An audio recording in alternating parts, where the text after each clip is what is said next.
Hello friends, welcome to LS Academy for Technical Education. In today's video we'll discuss about the different types of finite automaton. Finite automaton के कौन कौन से type होते हैं उनके बारे में आज की वीडियो में डिटेल में जानेंगे। तो सबसे पहले जो फाइनाइट ऑटोमेटा है वो दो कैटेगरीज में डिवाइडेड रहता है। The first one is called DFA and other one is called the NDFA।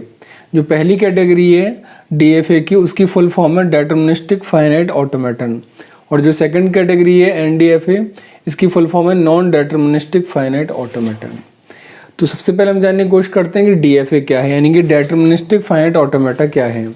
तो डिटरमिनिस्टिक फाइनाइट ऑटोमेटा का जो मतलब है वो अपने आप में इसमें वर्ड दिया हुआ है डिटरमिनिस्टिक, यानी कि जिसका बिहेवियर डिटरमिनिस्टिक हो, जिसका बिहेवियर फिक्स हो, ठीक है, इसके बिहेवियर को हम डिटरमाइन कर सकें एग्जैक्टली कि क्या है बिहेवियर। तो इसकी फीचर क्या है पहले वो देख लेते हैं। Deterministic specify that transition of DFA from one state to another state on a given input is unique। यानी DFA या deterministic क्या बता रहा है कि DFA का एक स्टेट से दूसरे स्टेट में जब ट्रांजिशन होता है किसी भी इनपुट पर तो वो यूनिक होता है, यानी कि there is only one next state. आपका DFA मान लीजिए एक स्टेट में है, मान लो Q0 स्टेट में है, कोई भी इनपुट A आया, Q0 स्टेट में कोई भी इनपुट A आया, तो उसका जो ट्रांजिशन है वो फिक्स होगा कि भाई Q0 स्टेट में A इनपुट आया है तो ये Q2 स्टेट में जाएगा, ठीक है। वो फिक्स है कि A इनपुट जब भी आएगा इसी स्टेट में उसको इसी स्टेट में जाना है, इसमें कोई भी वेरिएशन नहीं है। That is the transition is unique, कि भाई इसी स्टेट में जाएगा इस इनपुट के आने पर। That is called the deterministicness. जबकि नॉन डिटरमिनिस्टिक फाइनाइट ऑटोमेटा में क्या है, उसका नाम नॉन डिटरमिनिस्टिक, आप बिहेवियर को डिटरमाइन नहीं कर सकते कि वो क्या करेगा। तो non deterministic specify the transition of NDFA from one state to another state on a given input is not unique. यानी जब भी कोई इनपुट आएगा तो NDFA का एक स्टेट से दूसरे स्टेट में जाना यूनिक नहीं है। इसका मतलब क्या है, इसका मतलब it means there may be more than one next state are possible. यानी हो सकता है कि Q0 में A इनपुट रीड करे, Q0 स्टेट में A इनपुट रीड करे और वो Q2 में भी चली जाए, वो Q3 में भी चला जाए, यानी कि एक इनपुट पर एक से ज़्यादा नेक्स्ट स्टेट पॉसिबल हैं।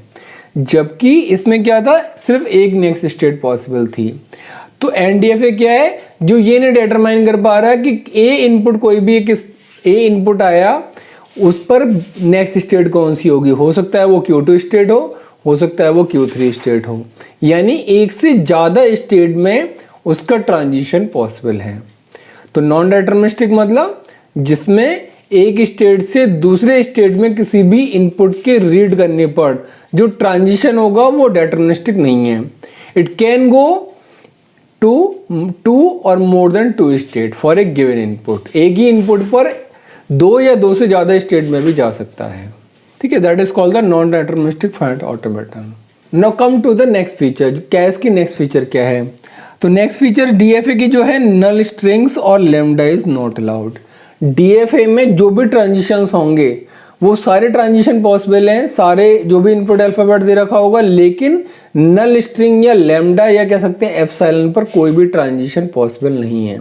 DFA में कभी भी आपको लैम्डा ट्रांजिशन या नल स्ट्रिंग नहीं मिलेगी। जबकि NDFA में क्या है, नल स्ट्रिंग या लैम्डा अलाउड होता है। यानी NDFA विदाउट एप्सिलॉन भी हो सकता है, विदाउट नल स्ट्रिंग भी हो सकता है, और NDFA आपका विद नल स्ट्रिंग भी पॉसिबल है। यानी NDFA के केस में दोनों ही पॉसिबिलिटीज आपकी होती हैं। अगला जो फीचर है DFA की वो क्या कहता है, it is necessary to define DFA for each input in each state. इसका क्या मतलब है, इसका ये मतलब है कि DFA जब भी किसी स्टेट में होगा तो उस स्टेट में उसमें जितने भी इनपुट के अल्फाबेट हैं, मान लो इनपुट के अल्फाबेट है A और B, दो अल्फाबेट हैं जिससे ट्रांजिशन हो सकता है, तो हर स्टेट को हर इनपुट अल्फाबेट के लिए डिफाइन करना जरूरी है।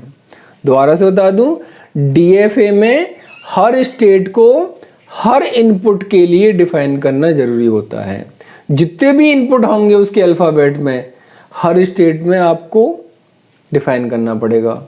मान लो आपकी Q0 या Q0 इनिशियल स्टेट है या कोई भी स्टेट है और आपके अल्फाबेट हैं A B C, ठीक है, जिनसे आपकी स्ट्रिंग बनती है। तो हर स्टेट को आपको ए के लिए भी डिफाइन करना पड़ेगा, बी के लिए भी डिफाइन करना पड़ेगा और सी के लिए डिफाइन करना पड़ेगा। Each state in DFA is required to define for each input. तो डीएफए को हर इनपुट के लिए डिफाइन करना पड़ेगा आपको हर स्टेट में। जबकि एनडीएफए में क्या होता है, it is not necessary to define NDFA for each input in each state. NDFA में ऐसा नहीं है।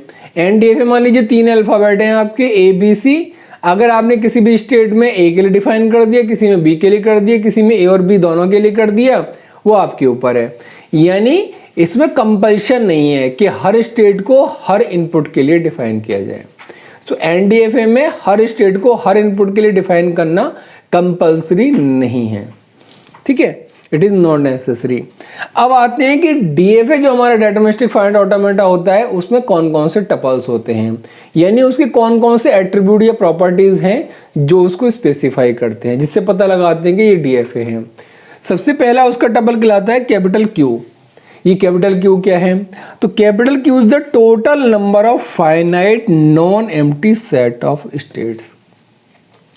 डिटरमिनिस्टिक फाइनाइट ऑटोमेटा जो होता है उसमें जितनी भी टोटल नंबर ऑफ स्टेट्स होती हैं उन सारी स्टेट का सेट वो क्या कहलाता है, कैपिटल क्यू कहलाता है। जितनी भी पॉसिबल स्टेट होंगी उनका combination, and that must be finite as well as not empty. यानी ऐसा नहीं होना चाहिए कि नॉट एम्प्टी हो। नॉन एम्प्टी का मतलब क्या है, एम्प्टी नहीं होना चाहिए सेट, कम से कम एक स्टेट तो होनी चाहिए। दूसरा फाइनाइट होनी चाहिए, ऐसा ना हो कि नंबर ऑफ स्टेट इनफाइनाइट हो।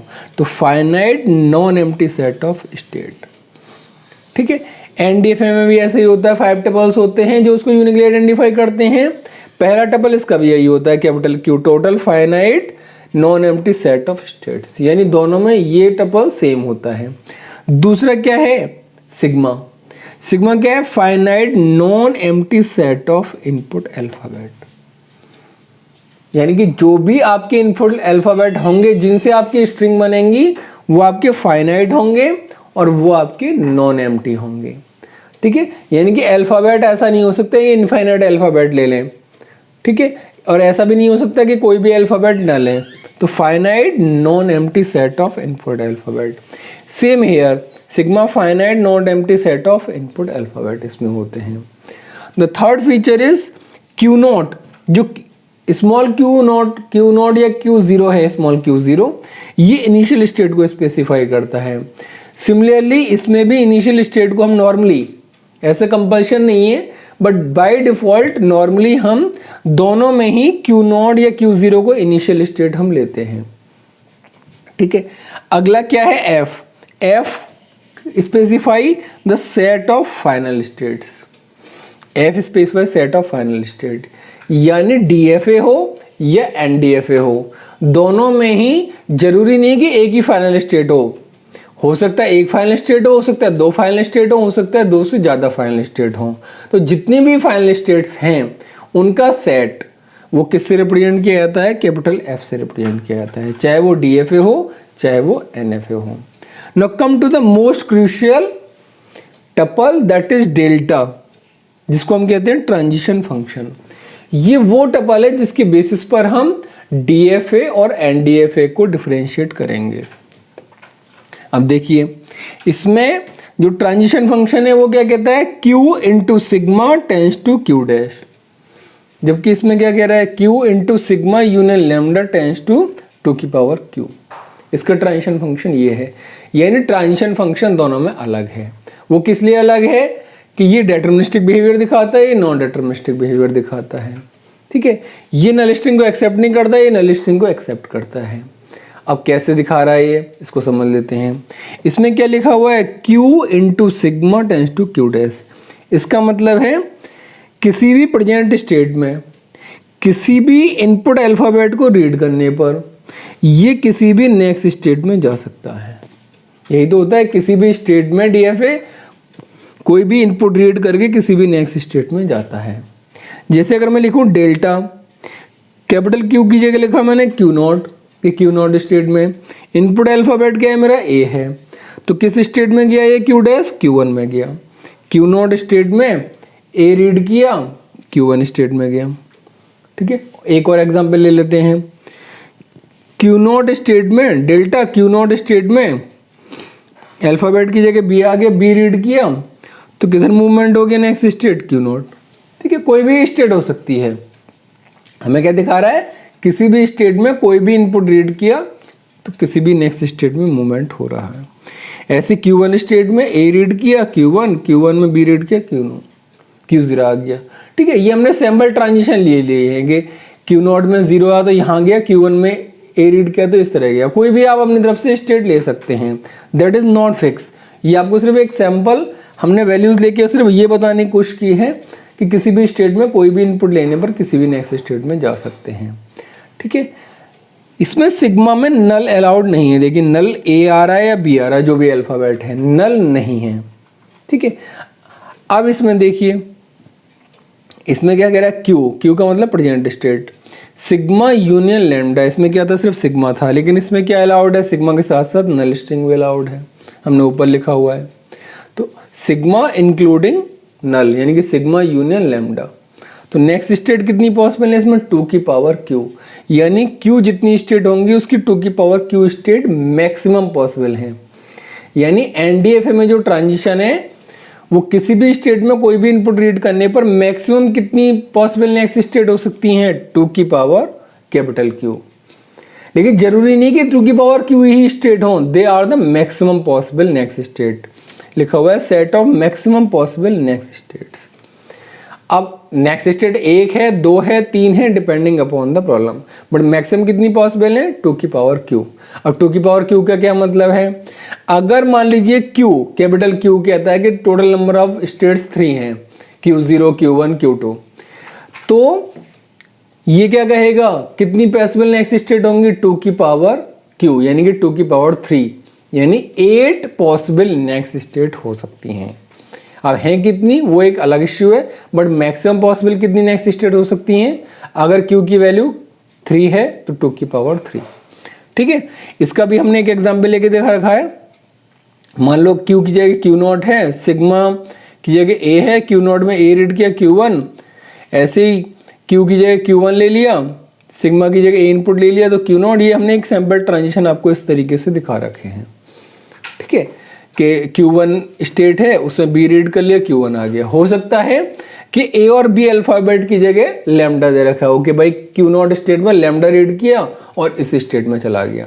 ठीक है, ऐसा हमेशा DFA हो या NDFA हो, जो नेक्स्ट स्टेट है इसका मतलब ऐसा कभी भी नहीं है कि नेक्स्ट स्टेट का मतलब वो सेम स्टेट नहीं हो सकती।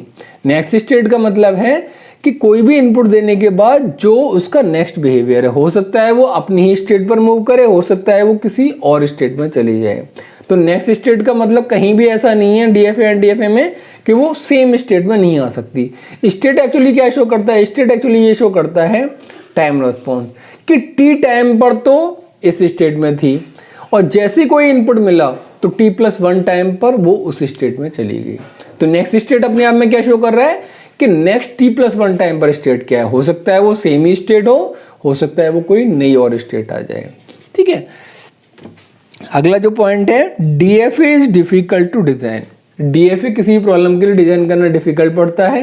क्यों पड़ता है, जो हम डिजाइनिंग पढ़ेंगे DFA एंड DFA की उस समय समझेंगे कि DFA डिफिकल्ट क्यों लग रहा है और NDFA इजी क्यों लग रहा है।